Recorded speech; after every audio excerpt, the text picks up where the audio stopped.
Halo guys, selamat datang di channel kami. Don't forget to subscribe ya guys. Kami membutuhkan subscribe and viewers dan like-nya. Semoga kalian bermanfaat buat kami. Jangan lupa ya guys. Please jangan lupa klik tombol subscribe guys karena subscribe itu gratis. Kisah Islami. Rasulullah SAW memperingatkan Umar era. Suatu ketika Nabi SAW telah bersumpah akan berpisah dengan istri-istrinya selama 1 bulan sebagai peringatan bagi mereka. Selama sebulan beliau tinggal seorang diri dalam sebuah kamar sederhana yang letaknya agak tinggi. Terdengar kabar di kalangan para sahabat bahwa Nabi SAW telah menceraikan semua istrinya. Ketika Umar bin Khattab mendengar kabar ini, dia segera berlari ke masjid. Setibanya di sana, dia melihat para sahabat sedang duduk termenung. Mereka bersedih dan menangis. Juga kaum wanitanya menangis di rumah-rumah mereka.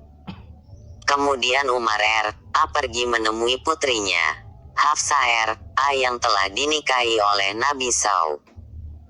Umar mendapati Hafsah sedang menangis di dalam kamarnya.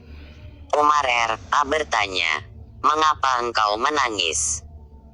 Bukankah selama ini saya telah melarangmu agar jangan melakukan sesuatu yang dapat menyinggung perasaan Nabi?" Kemudian dia kembali ke masjid. Terlihat olehnya beberapa orang sahabat sedang menangis di dekat mimbar. Kemudian dia duduk bersama para sahabat beberapa saat, lalu berjalan ke arah kamar Nabi SAW yang terletak di tingkat atas masjid. Dia mendapati Rabah seorang hamba sahaya sedang duduk di tangga kamar itu.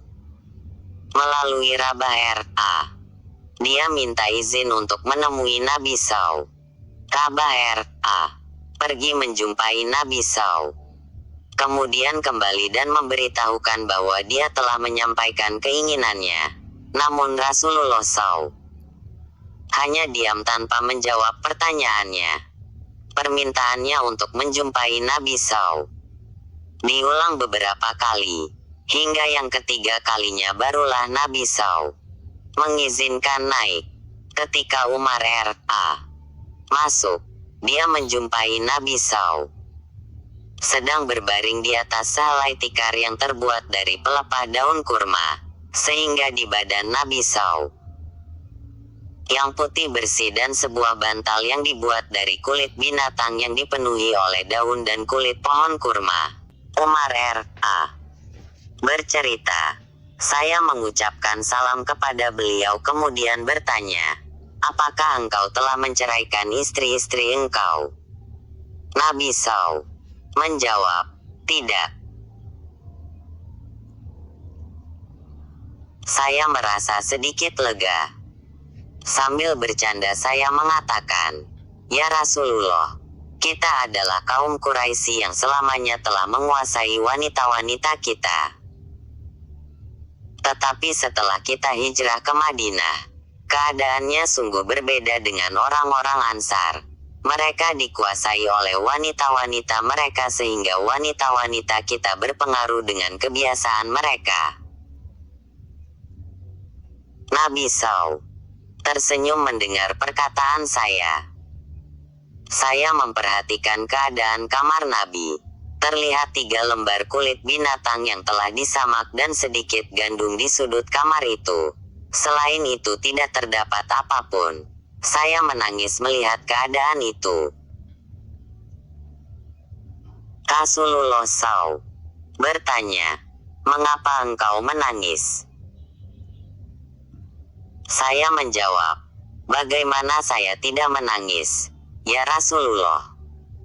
Saya sedih melihat bekas tanda tikar yang engkau tiduri di badan engkau yang mulia dan saya prihatin melihat keadaan kamar ini.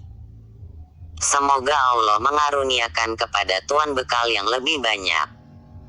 Orang-orang Persia dan Romawi yang tidak beragama dan tidak menyembah Allah, tetapi raja mereka hidup mewah. Mereka hidup dikelilingi taman yang di tengahnya mengalir sungai. Sedangkan engkau adalah pesuruh Allah. tetapi engkau hidup dalam keadaan miskin. Ketika saya berkata demikian, Rasulullah SAW sedang bersandar di bantalnya. Beliau bangun lalu berkata, "Wahai Umar, sepertinya engkau masih ragu mengenai hal ini. Dengarlah, kenikmatan di alam akhirat tentu akan lebih baik daripada kesenangan hidup dan kemewahan di dunia ini. Jika orang-orang kafir itu dapat hidup mewah di dunia ini, kita pun akan memperoleh segala kenikmatan tersebut di akhirat nanti. Di sana kita akan mendapatkan segala-galanya." Mendengar sabda Nabi SAW, itu saya merasa menyesal, lalu berkata, "Ya Rasulullah, memohon ampunlah kepada Allah untuk saya. Saya telah bersalah dalam hal ini." Al-Fat.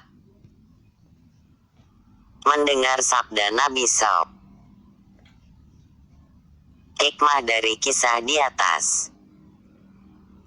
Rasulullah SAW adalah pemimpin agama dan dunia, sekaligus kekasih Allah SAW.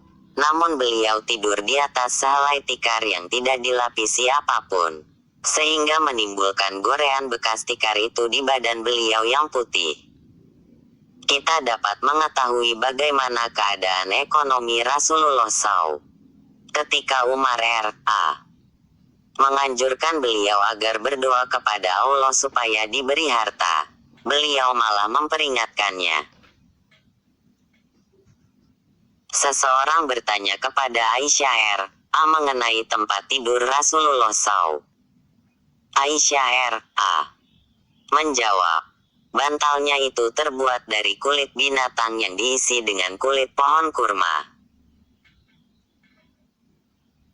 Pertanyaan yang sama dikemukakan kepada Hafsah R.A. Dia menjawab, tikarnya terbuat dari sehelai kain yang dilipat dua.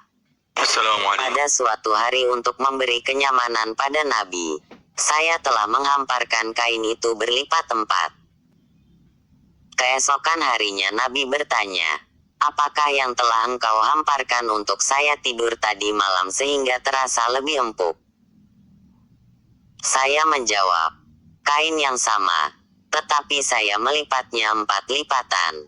Beliau SAW bersabda, "Lipatlah seperti semula. Kenyamanan seperti tadi malam akan menghalangi salat tahajudku." Syama'il Tirmidzi.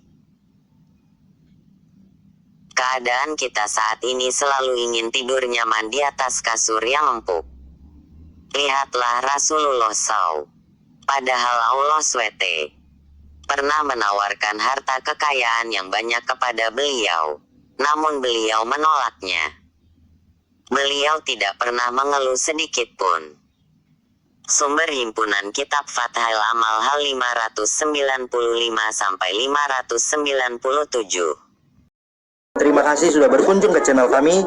Jangan lupa untuk klik like, share, dan subscribe. Jangan lupa untuk klik like, share, dan subscribe. Terima kasih sudah berkunjung ke channel kami. Jangan lupa untuk klik like, share, dan subscribe. Jangan lupa untuk klik like, share, dan subscribe. Terima kasih sudah berkunjung ke channel kami. Jangan lupa untuk klik like, share, dan subscribe. Jangan lupa untuk klik like, share, dan subscribe.